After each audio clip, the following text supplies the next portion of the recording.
রাষ্ট্রপতি পদে বিএনপি থেকে মনোনয়ন পেয়েছেন মির্জা ফখরুল ইসলাম আলমগীর। বিস্তারিত এই বিষয়ে জানবো। সচিবালয়ে আছেন সহকর্মী মুরসালিন হক জুনায়েদ। সরাসরি যাব তার কাছে। জুনায়েদ, আরও একবার বাংলাদেশ জাতীয়তাবাদী দল বিএনপির আস্থাভাজন ব্যক্তিতেই রূপ নিলেন, প্রকাশ পেলেন মির্জা ফখরুল ইসলাম আলমগীর। দেশের 23তম রাষ্ট্রপতি নির্বাচনে বিএনপির মনোনীত প্রার্থী হিসেবে দলের দুঃসময়ে কাণ্ডারি হিসেবে দলকে ধরে রাখা সরকার বিরোধী যে কর্মকাণ্ড দলের পক্ষ থেকে পরিচালনা করার একক যে কৃতিত্বটি ছিলেন মির্জা ফখরুল ইসলাম আলমগীরের, তার নাম কিন্তু রাষ্ট্রপতি পদে প্রতিদ্বন্দ্বিতার জন্য নির্বাচিত করেছে, চূড়ান্ত করেছে বিএনপি। দলের চেয়ারম্যান এবং প্রধানমন্ত্রী তারেক রহমান এবং তার সঙ্গে দলের যে সিনিয়র মন্ত্রীরা রয়েছেন, সিনিয়র নেতৃবৃন্দ রয়েছেন, সকলের সঙ্গে আলোচনার প্রেক্ষিতে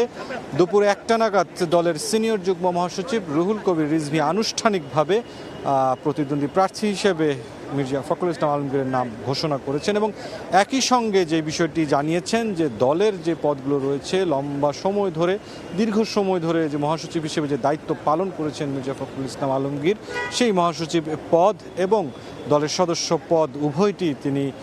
ছেড়ে দিয়েছেন এখন থেকে ঘণ্টাখানেক সময়ের কিছু আগে। এবং এরই মধ্য দিয়ে যে বিষয়টি দেখা গেল যে 23তম রাষ্ট্রপতি নির্বাচন 20 আগস্ট যে ভোট গ্রহণের মাধ্যমে অনুষ্ঠিত হবে, সেখানে বিএনপির পক্ষ থেকে মির্জা ফখরুল ইসলাম আলমগীর তিনি প্রতিদ্বন্দ্বিতা করবেন এবং তার যেই দীর্ঘ রাজনৈতিক পথ চলা, সেই পথ চলায় সাবেক প্রধানমন্ত্রী প্রয়াত বেগম খালেদা জিয়ার সঙ্গে এবং বর্তমান চেয়ারম্যান জনাব তারেক রহমানের সঙ্গে তার যেই রাজনৈতিক পথ চলাটি ছিল, তিনি যেই একক ভরসার জায়গা হয়ে উঠেছিলেন জাতীয়তাবাদী আদর্শের যে নেতাকর্মী রয়েছেন তাদের কাছে, দুঃসময়ে যে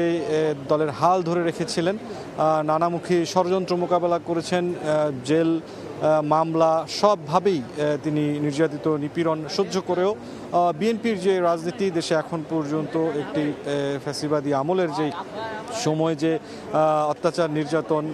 গুম, খুন, মামলা, হামলা সহ সব ধরনের প্রতিকূলতা পেরিয়ে আজকের যেই অবস্থানে তিনি আসলেন, সেটি মূলত রাষ্ট্রপতি নির্বাচনকে কেন্দ্র করে যখন থেকে আলোচনা শুরু হয়েছে তখন থেকে তালিকার শীর্ষেই কিন্তু ছিল তার নাম এবং তারই যেই ফলাফল সেটি কিছুক্ষণ আগেই ঘোষণা হয়ে গেল। এবং এই রাষ্ট্রপতি নির্বাচনে প্রতিদ্বন্দ্বিতার জন্য বিএনপির পক্ষ থেকে মির্জা ফখরুল ইসলাম আলমগীরের মনোনয়নপত্রটি নির্বাচন কমিশনে জমা দিতে সিনিয়র যুগ্ম মহাসচিব রুহুল কবির রিজভীর নেতৃত্বে দলের যুগ্ম সম্পাদকরা এবং জাতীয় সংসদের যে হুইপরা রয়েছেন তারা কিন্তু নির্বাচন কমিশনে গিয়েছেন। এই ছিল সচিবালয় থেকে সবশেষ পরিস্থিতি। সচিবালয় থেকে সহকর্মী মুরসালিন হক জুনায়েদ।